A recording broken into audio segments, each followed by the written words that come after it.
Good evening, everybody, and welcome into this evening's program with the Schaumburg Library and a partnership with the Palatine chapter of the League of Women Voters, of the Palatine area. We are so happy to be, and there's one of our partners right now. We are so happy to be with you guys this evening and to bring you this brand new programming series. My partner with the league, Terry Gazowski, and I, we touched base last year and we were like, we want to come together this year to bring you a regular series to keep you guys civically aware and engaged, which is a huge, important mission with the libraries. We want to inspire continuing to learn and be educated, connecting with your community, and staying up to date on what's going on. So we figured our organizations could come together to help you stay on top of what's going on in the world. And this is our first. This series will happen the second Tuesday of the month. Right now, it's going to be virtual from 7 to 8 p.m. until the library's renovation is done. And then we're going to be hosting this program in a hybrid format, probably more towards the summer, where we will have an in-person venue as well as a virtual component as well for anyone who doesn't want to go out on a cruddy night like tonight. What a great way to spend your night learning when we can't really get anywhere else right now. Before I turn things over to the league and to tonight's speaker, I just want to give you guys a few Zoom reminders. The first one is that your cameras and microphones are off, but if you have any questions for our presenter, make sure you put those in the Q&A box. You can find that button at the bottom of or the top of your screen. It varies from computer to computer, but put those there. It's easier for us to keep your questions organized and be able to provide them to our speaker at the end of the program. Q&A will be facilitated by the league. If at any point you're having technical difficulties with tonight's program, please make sure you also use the Q&A to reach out to me. I'll be online the whole time, although after this little intro, you won't see me again.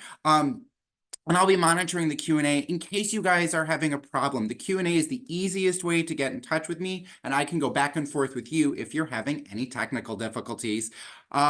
We've also enabled closed captions. You can turn those on or off as you'd like in your Zoom toolbar. Without further ado, I'm going to pass things over to the League of Women Voters of the Palatine Area and our program partner, Terry Gazowski, to introduce the speaker. Terry, take it away.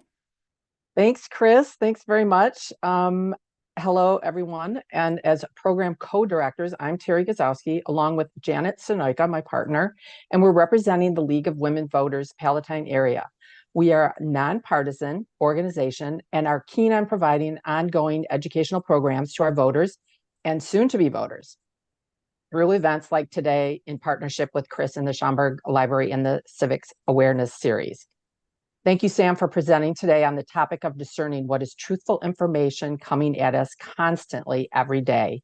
And kicking off the year with this topic in the Civic Series and the League programs is timely as we have a big year of elections and local and national. So it's extra important that we trust what we see, read, and hear, and we look forward to hearing your thoughtful guidance. After Sam's session, we will have time for Q&A monitored by Janet, and hopefully a few words from our president of the league, Kathy, of the Palatine chapter, Kathy Cortez. A little bit about Sam. He comes to us from the Franklin Public Library in Wisconsin. He is the adult and technology librarian and earned his MLIS from University of Wisconsin-Milwaukee. And he has taught classes on fake news and media literacy for 5 years and is passionate about creating informed citizens of all ages. Thanks, Sam, for joining us. Yeah, thank you all very much for coming. Thank you, Terry, for the great introduction. So we'll go ahead and get right started. Like Chris said, put your questions in the Q&A. I love answering questions. I'll hopefully have a good amount of time for everyone to answer, so I can answer all your questions, even if it's something I covered. If it's just you want to follow up, maybe more clarification, put it in there. I'd rather you go home with good information than bad information. So my presentation tonight is Misinformation and You, How Fake News Affects Everyone and What to Do About it. So we have a couple things on the agenda tonight. We'll talk about what is fake news, how it affects everyone, how to evaluate news sources, and then how to combat fake news and the library's role in that. So what is fake news?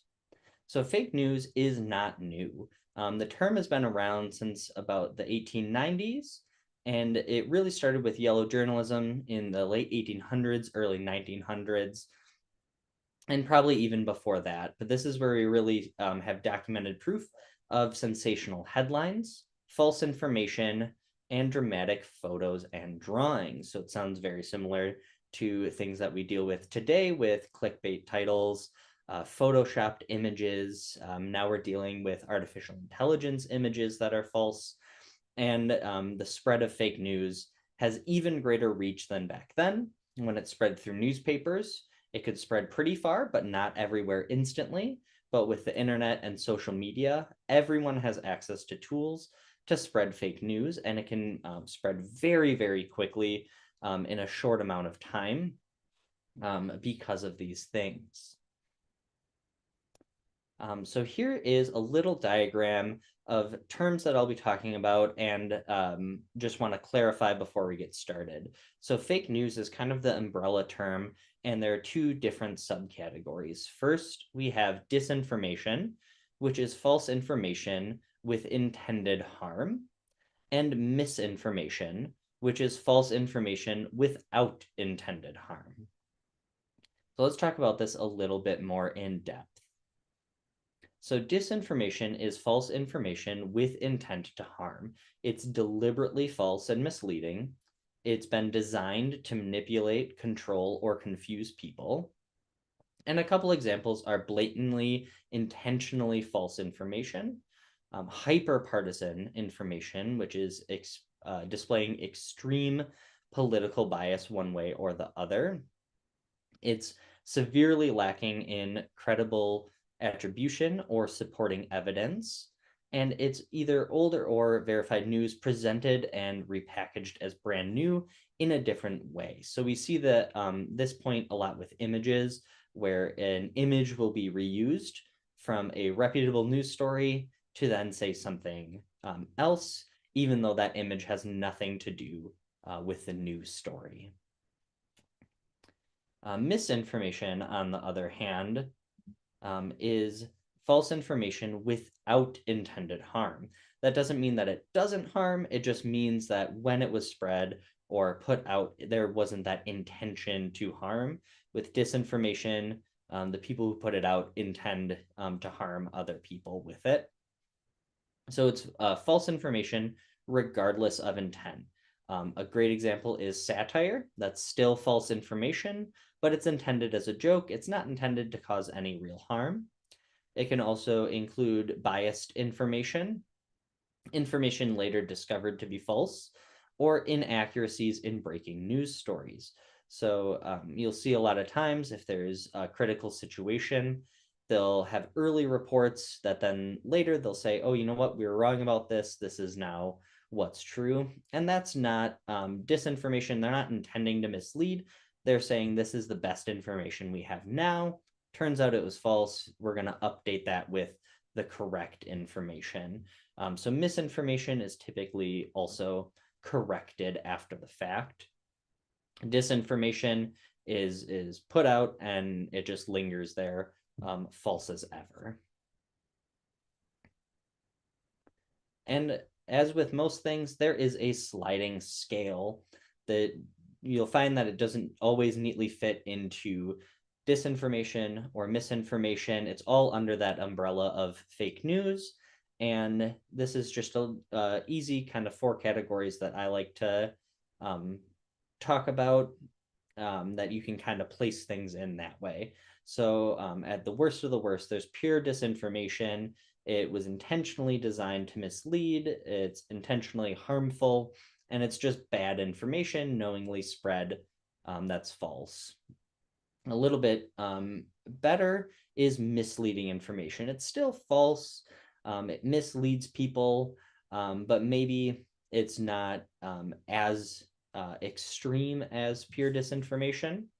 And close to that is biased information. So only giving one side of the story, only highlighting the things that you support, not necessarily saying anything good about the other side, and really just giving a biased information.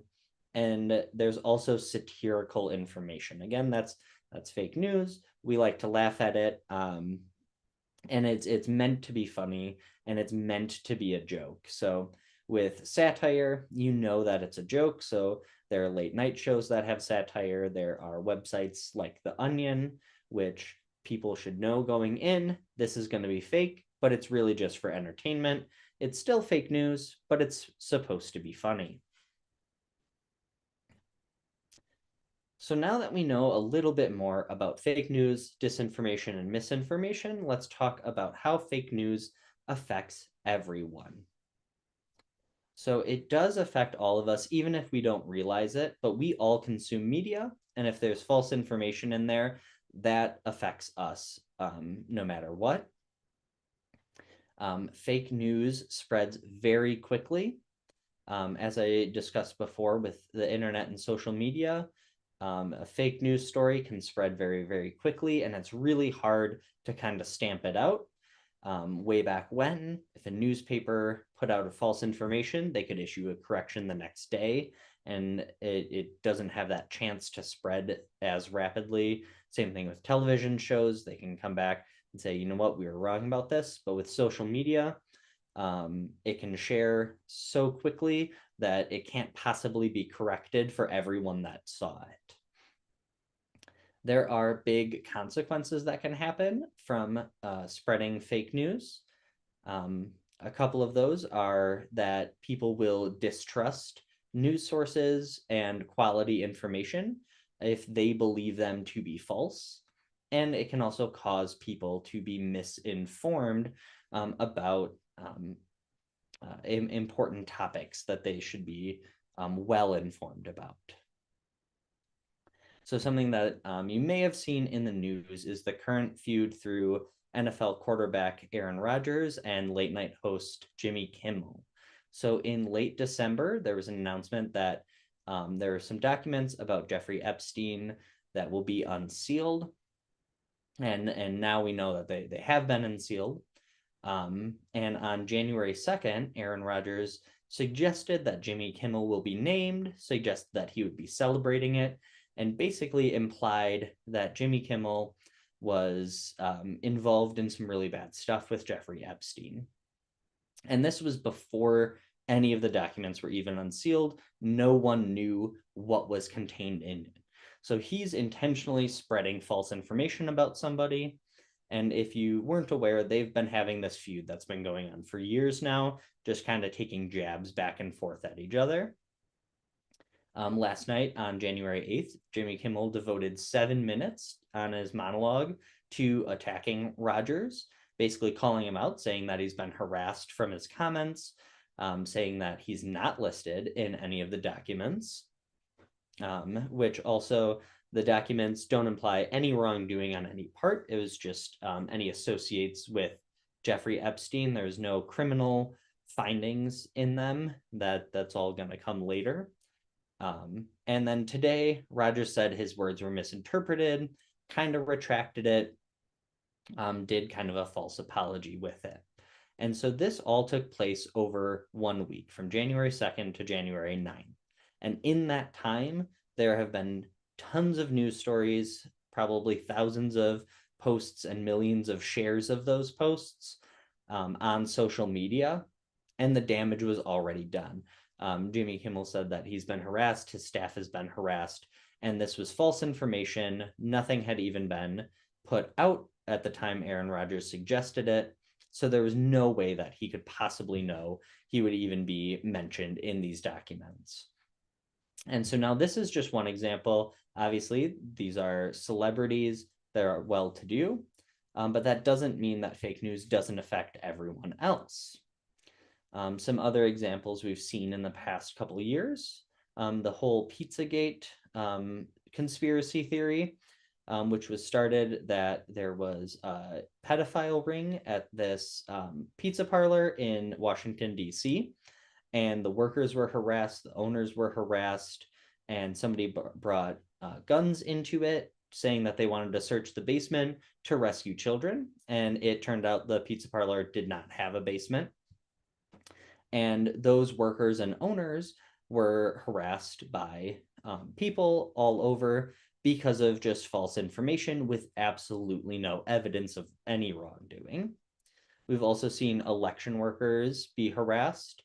There are lawsuits against people for saying that certain election workers rigged the 2020 presidential election. And that not only affects those election workers who were accused of that, it affects election workers at large, but it also then puts distrust in our elections. So people will be less likely to vote, which is something that nobody wants. We want you to vote. We want you to have confidence that your vote will be counted in a free and fair election.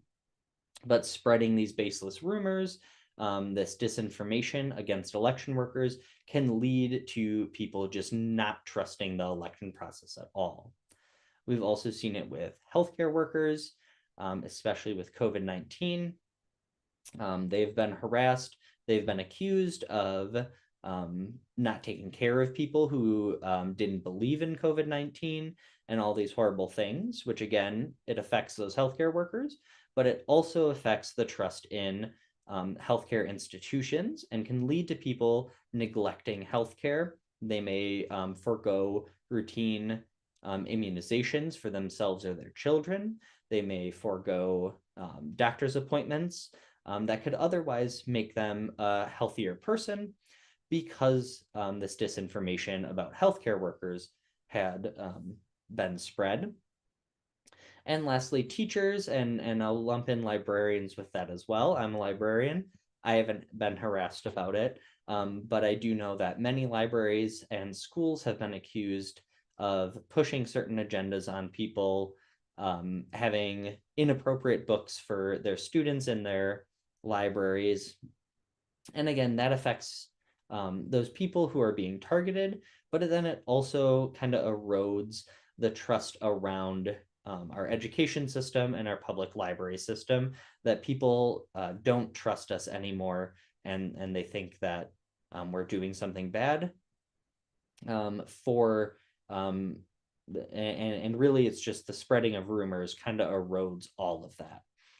So these are just a handful of examples, but you probably know somebody who either works as an election worker, healthcare worker, teacher, or librarian, or you know somebody whose children go to school, use a public library. I mean, we're doing this for a public library right now. And so this does have widespread effects. But why do we fall for fake news? If it's false, we should be able to tell. I'll go over these in depth a little bit. The first up is cognitive and confirmation bias, the lack of credibility evaluation, attention and impatience, and our echo chamber. So cognitive bias and confirmation bias work by confirming what we already believe, because it's uncomfortable to challenge those thoughts of things that we believe. Our brains literally work to make us believe what we want to believe or already believe. We want to feel good about that. So an easy example is a coffee example. If you love drinking coffee, you'll probably read an article about is drinking coffee good for you, and go, absolutely, I am just so healthy because I drink coffee every day. And isn't it great that I drink coffee every day and look how good it is for me?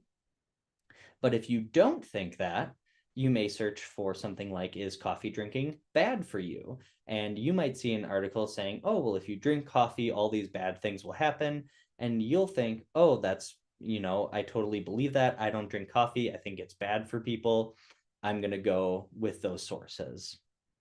And you can easily search to confirm your own belief, saying, you know what, I like coffee. I'm going to say, is coffee drinking good for you? I want to find out if it's good. And that'll lead to sources that just confirm what you already believe, that drinking coffee is good.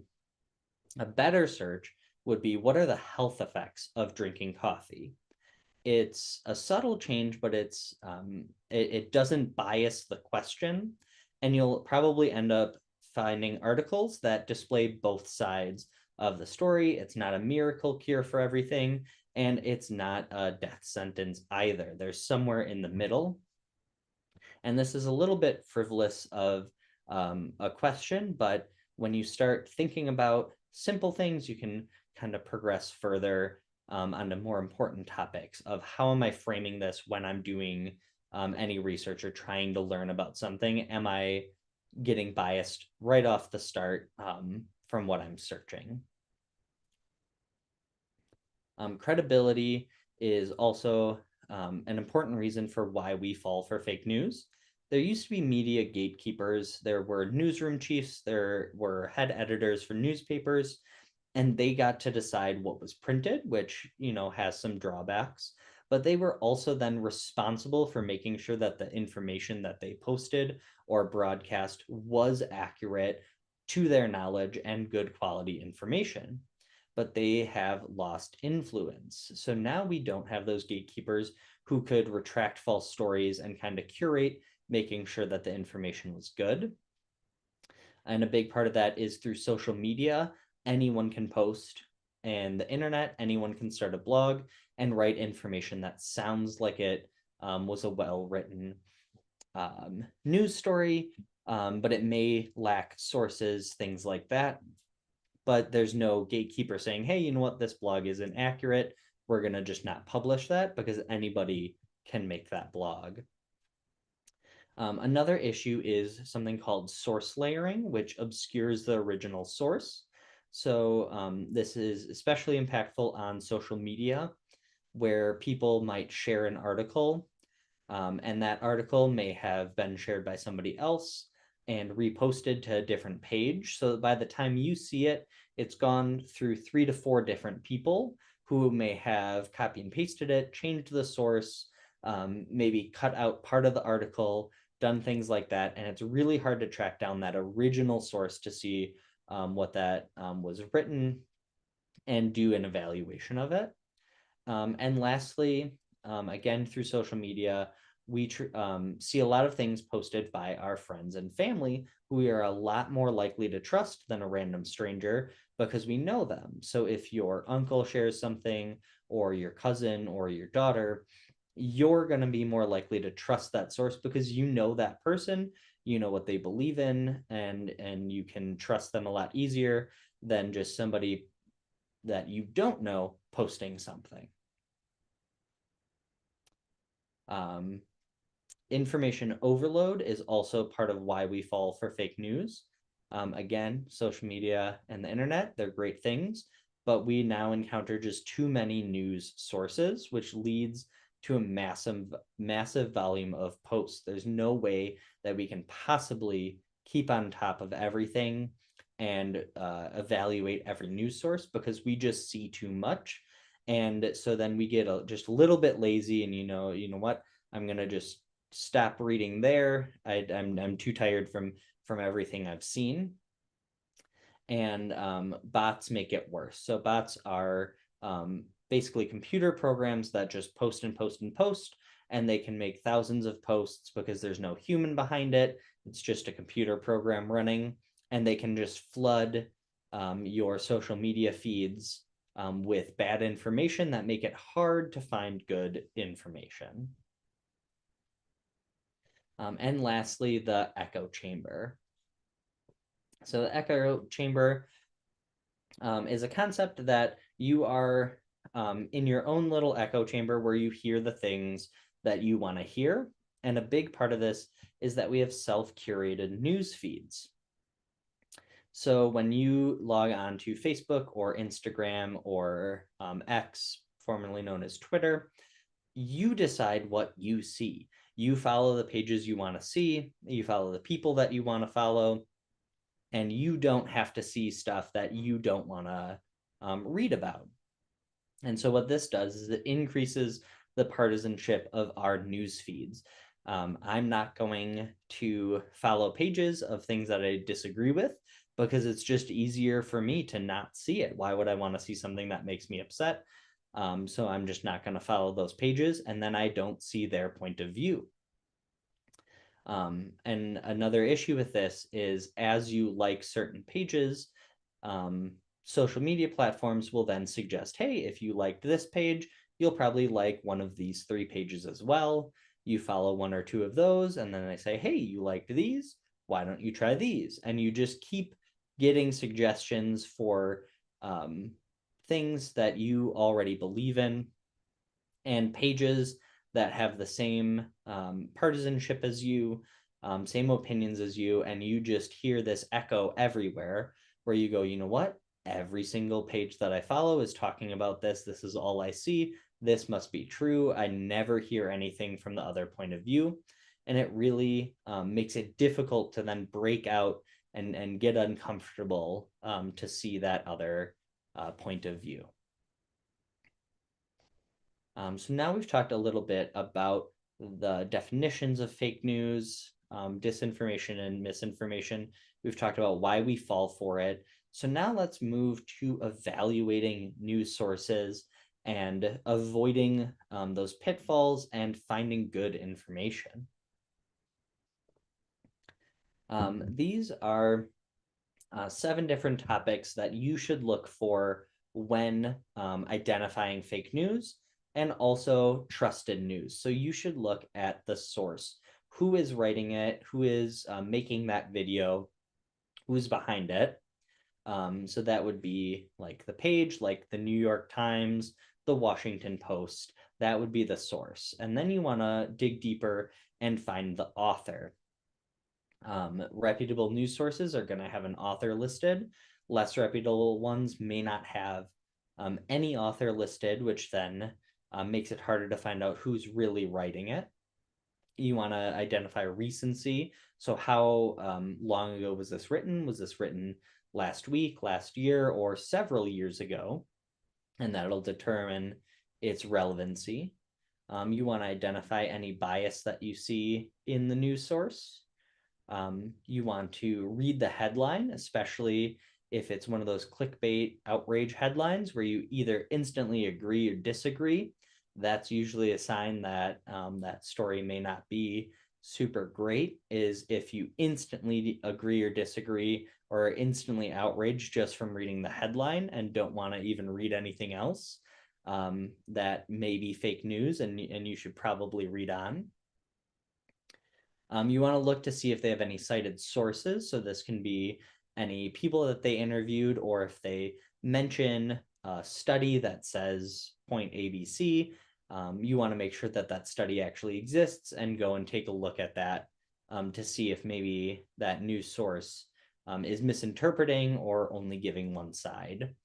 And lastly, you want to ask yourself, is it satire? Is this just meant to be a joke? Is it meant to be funny? Another way to do this is the SIFT program through the American Library Association. So this is something that you can remember to do. And I like it because the acronym SIFT makes you think about sifting through that information to find the good sources. So S is for stop and think critically. A lot of times people read a headline, they get outraged, they draw their own conclusions just from maybe 1 or 2 sentences, but you want to stop and think critically, read beyond that headline.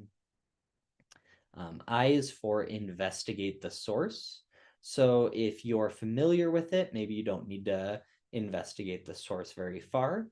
But if you're unfamiliar with it, you should figure out, how long is this website been around?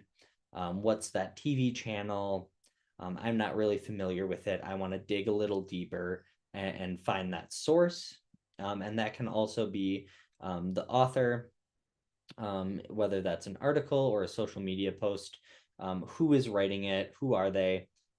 If they're saying something about like a topic in healthcare, are they a healthcare expert? Do they have any qualifications, or are they just giving their opinion on something and maybe they're not qualified to really educate about that? F is to find better coverage. And this one, I also say find different coverage. So you can read one article and be pretty well educated about something, but if you search a couple different websites or seek out different videos on that same topic from different sources, you'll have a more well-rounded understanding of that topic. So you want to find different sources, not just the ones that you typically go to.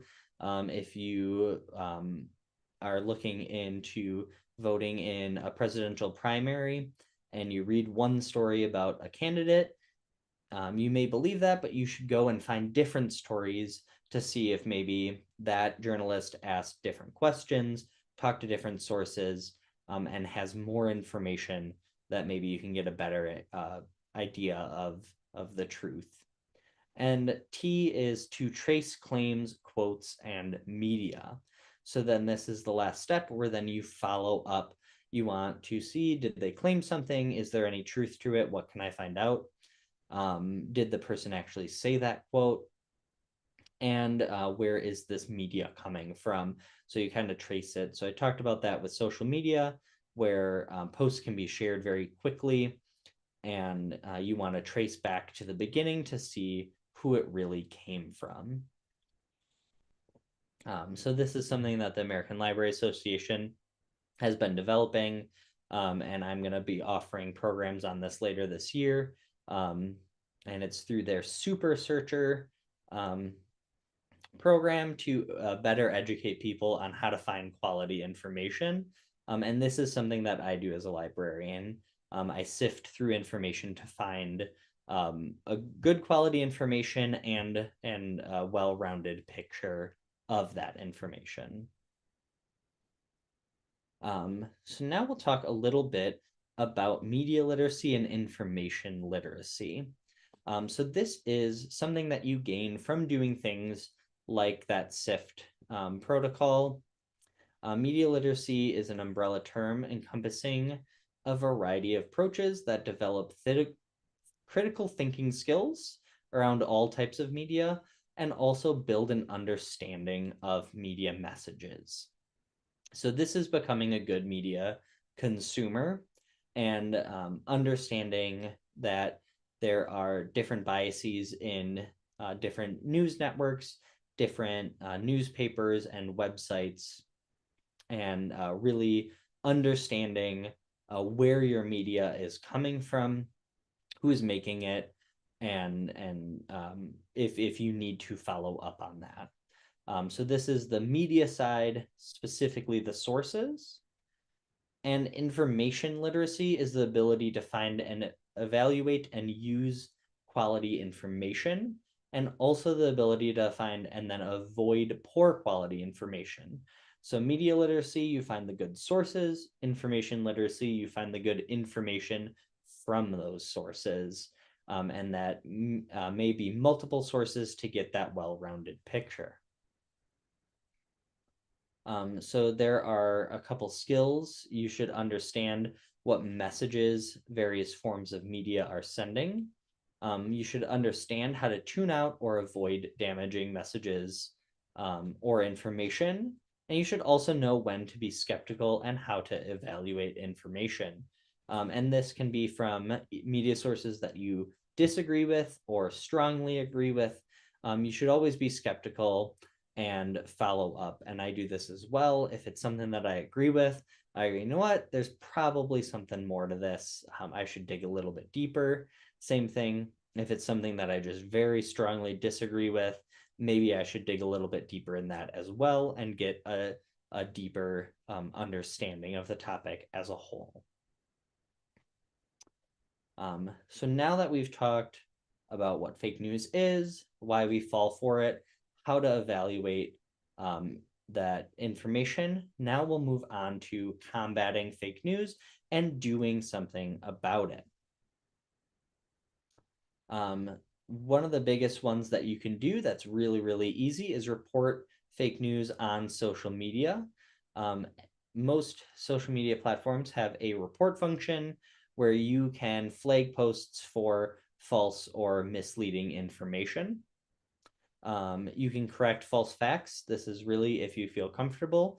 So this is something as a librarian, I'm not gonna, step into a conversation I hear in the library. But if somebody comes up and asks me a question, I'm gonna try and give them the correct information. And that may mean correcting any false notions that they have. And then you can also report fake news, false stories, or troll accounts, which, if you're not familiar with that social media term, a troll account is one that's intentionally made just to harass people. Again, this is mostly done on social media, where you can then report either that post or that account for sharing false information. And you can also participate in fact checking, which I'll talk a little bit more in depth about now. So what is a fact check? So a fact check is the process of evaluating and verifying facts behind a statement, quote, or other piece of information. So it's basically taking the piece of media that you saw and ascribing a level of truth behind it. So what makes a good fact check? Well, it's not just saying, you know what, I agree with this, I'm going to say it's true, or I disagree with this, I'm going to say that that's false. A good fact check offers a correct statement or clarification. So it's not necessarily just correcting things. It may provide deeper context. It can provide context of a quote if a quote was taken out of context. It can also explain why it may be true or false, or somewhere in between, a little bit true, a little bit false. Maybe they took some information out that you need a little bit more clarification to understand. They use multiple sources to clarify the fact check. So it's not just going to the first source that confirms your belief. They use multiple sources, and then they also strive to be unbiased and fact-based. So no opinion on the statement. It's just whether or not there is any truth to it. So do fact checks matter? I know there's a lot of discussion that fact checks don't work or they're biased. Democrats say Republicans use them to make Democrats look bad. Republicans say Democrats use it to make Republicans look bad. And the truth of it is that they do matter, but just not how we think. So not everyone wants fact checks.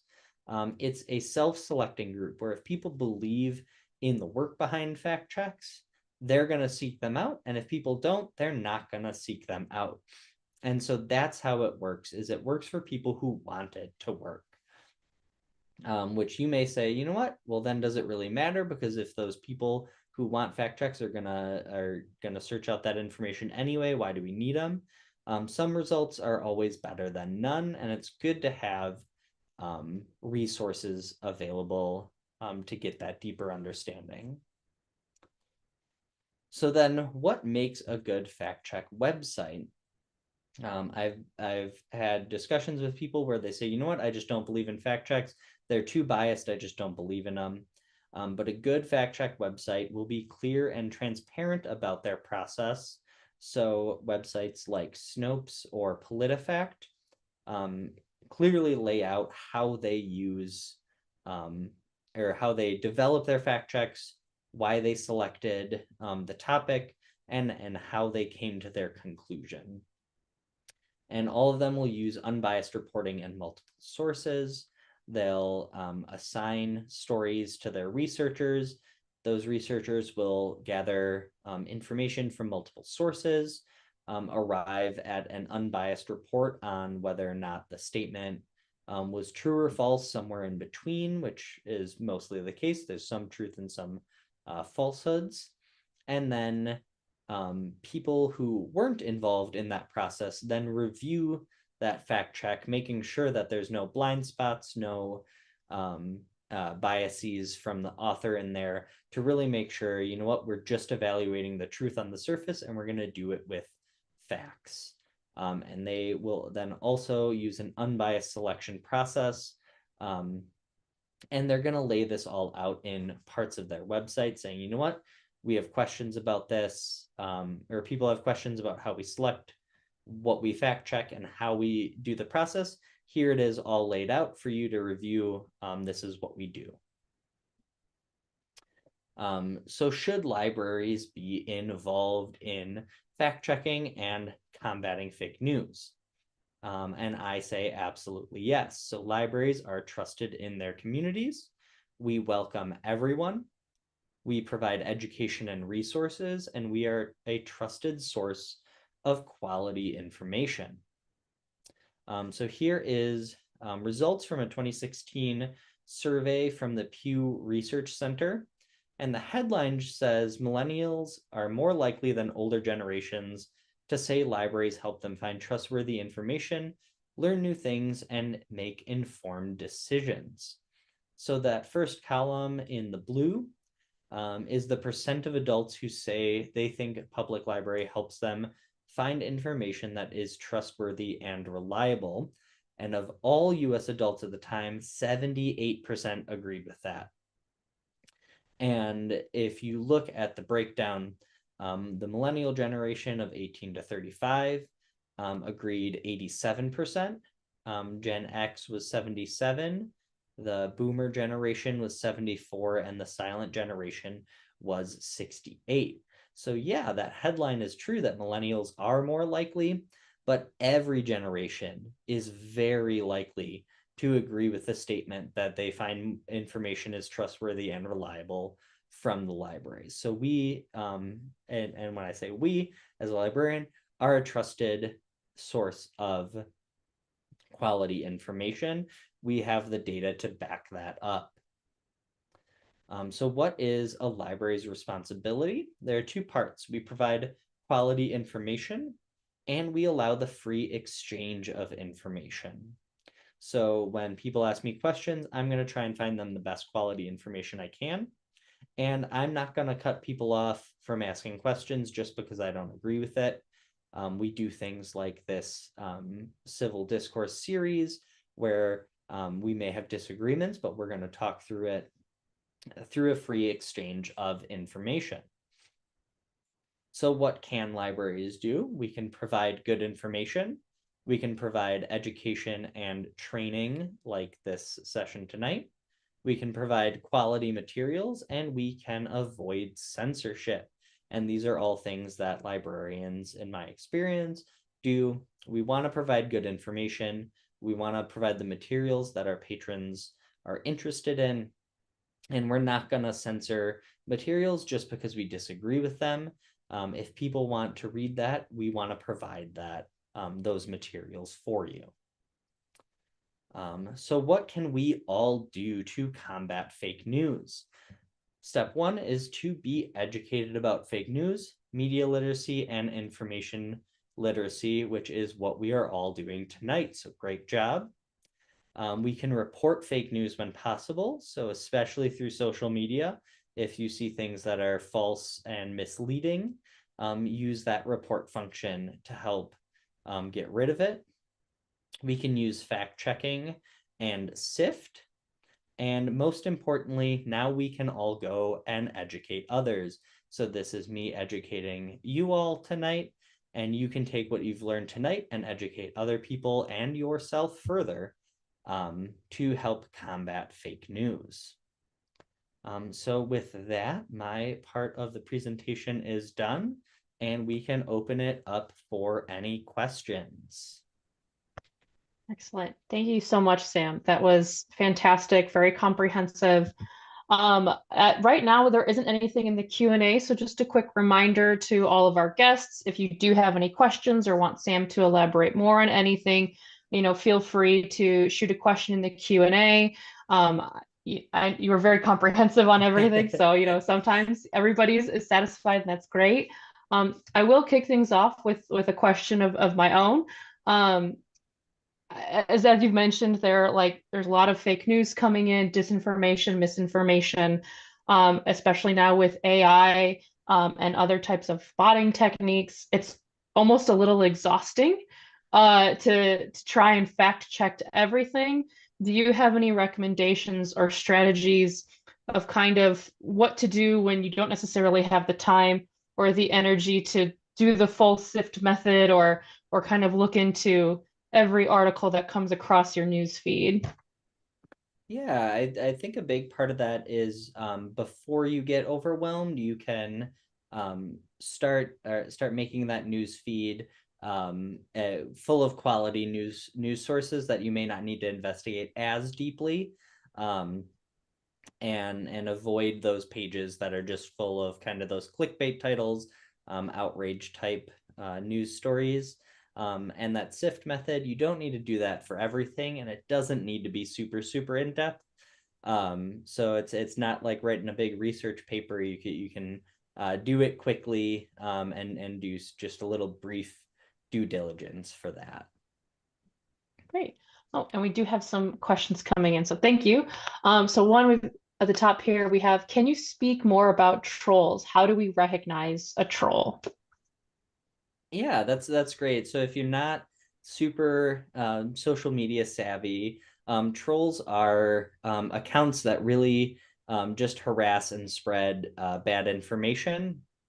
And a super easy way to spot them is if all they're doing is trying to drive outrage, and not engaging in discourse. All they're doing is kind of being annoying. That's probably a troll account.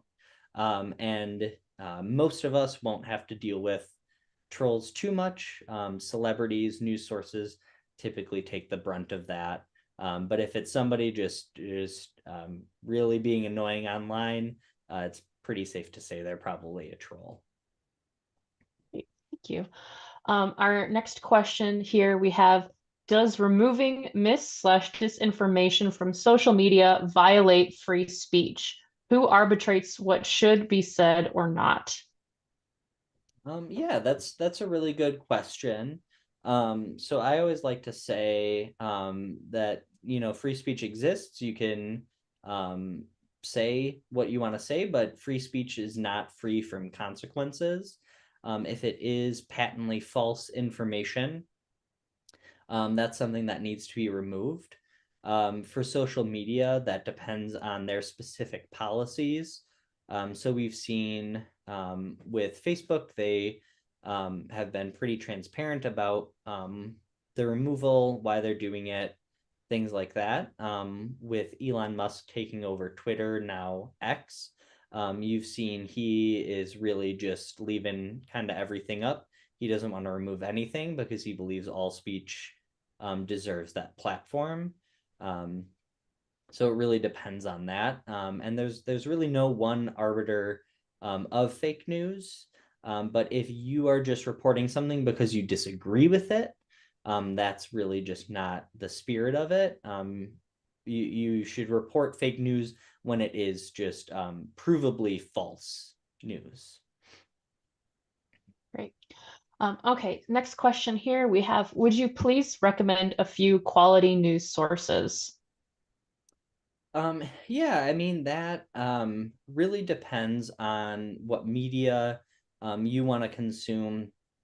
And they're every year, I forget what resource puts out this big umbrella of news sources. And you are entitled to the news sources that you want to read, so or watch. So if you are a little bit more conservative, maybe you like watching Fox News because their talking points resonate more with you. If you're a little bit more liberal, maybe MSNBC resonates with you. But then you should also seek out different news sources. But what you're really looking for is any news source that has credibility behind it. So those big TV channels, big news sources, and then you want to avoid things that are really just opinion based.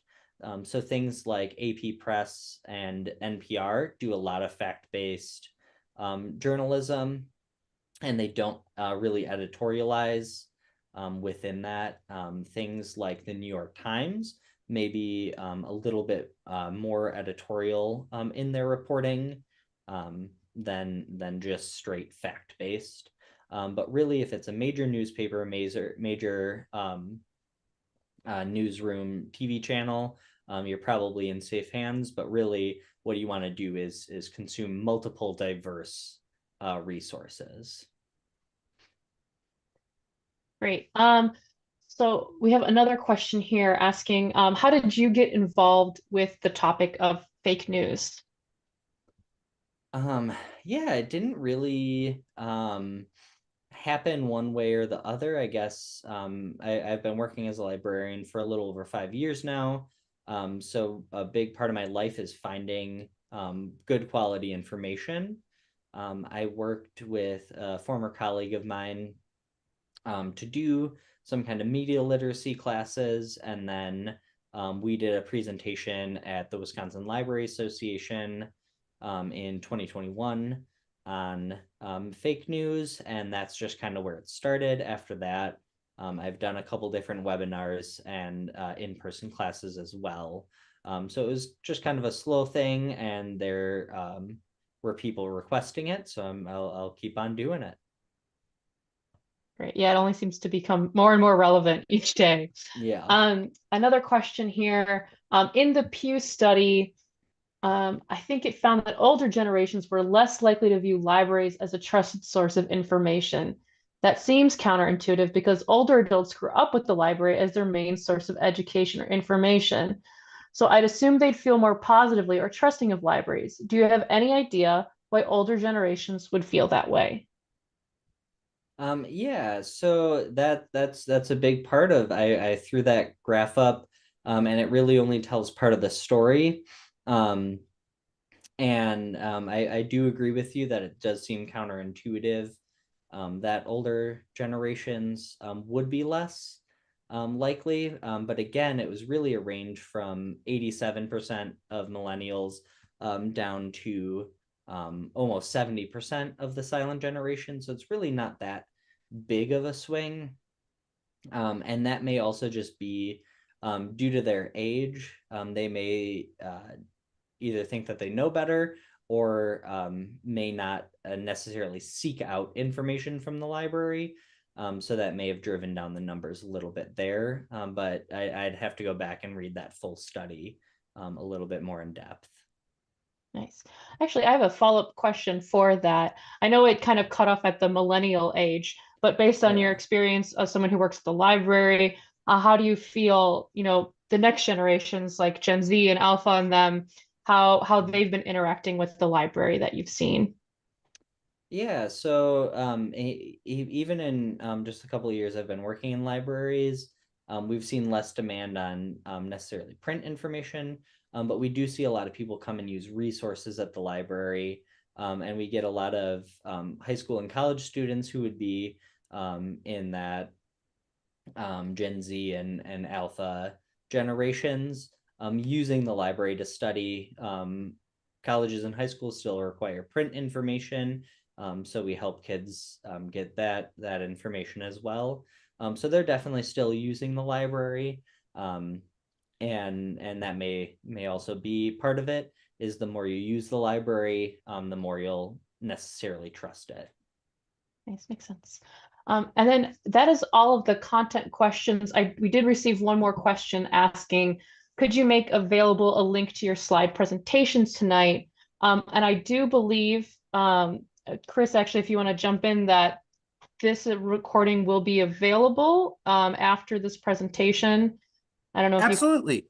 Yes. Sorry, my camera's warming up. There it is. No, Hi, no worries. everybody. So yes, we are, and if you had registered for this program, you should have gotten an email from me just saying, hey, I know it's snowed and the library building is closed, but we're still doing this. And in that email, there's a link to the video.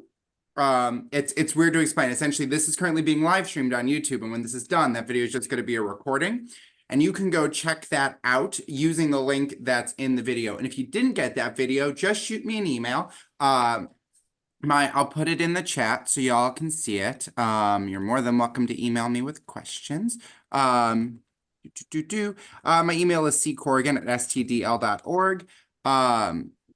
So if you didn't get that link, you're welcome to email me for it, but you're also at any time can go to the Schaumburg Library YouTube page. Just go to YouTube and type in Schaumburg Library, and you can find our page.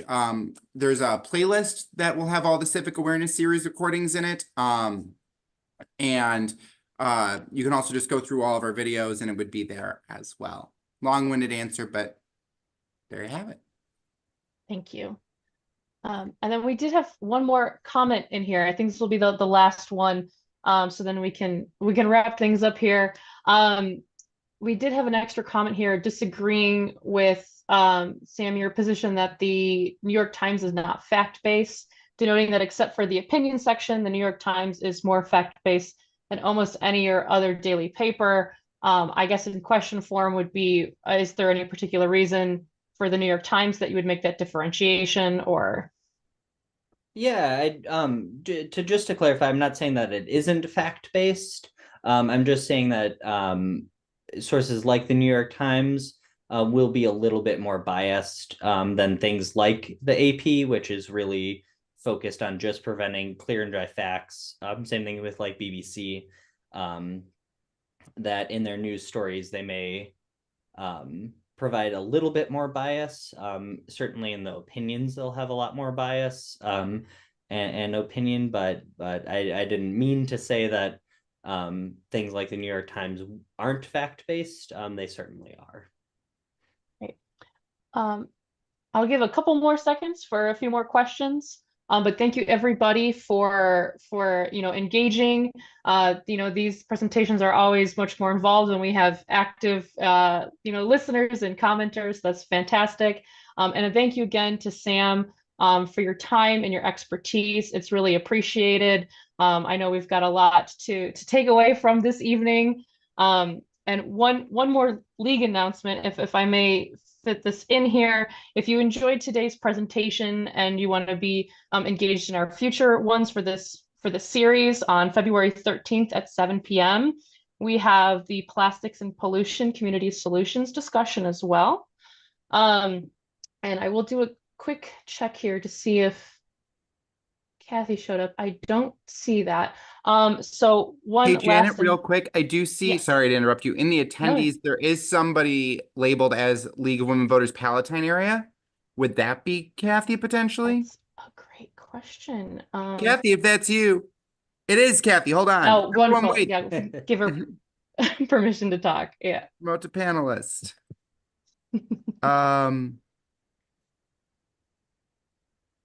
Okay. And then make co-host. All right, Kathy, you're all good. You can pop up.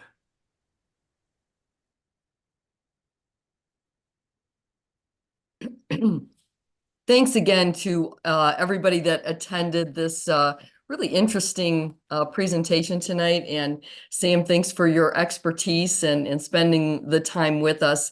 As Janet said, if you enjoyed this programming, there are lots of other programs that we do plan to do over 2024 and hope you will consider participating in those. We would also very much like if you would consider joining the league and letting us know what's of interest to you to help shape additional programming going forward. And if you would like to join, you can go to LWV, palatinearea.org, hit the join button, and I think you'll be able to figure it out from there. We would welcome new members and your ideas. And again, thanks for attending this evening's presentation.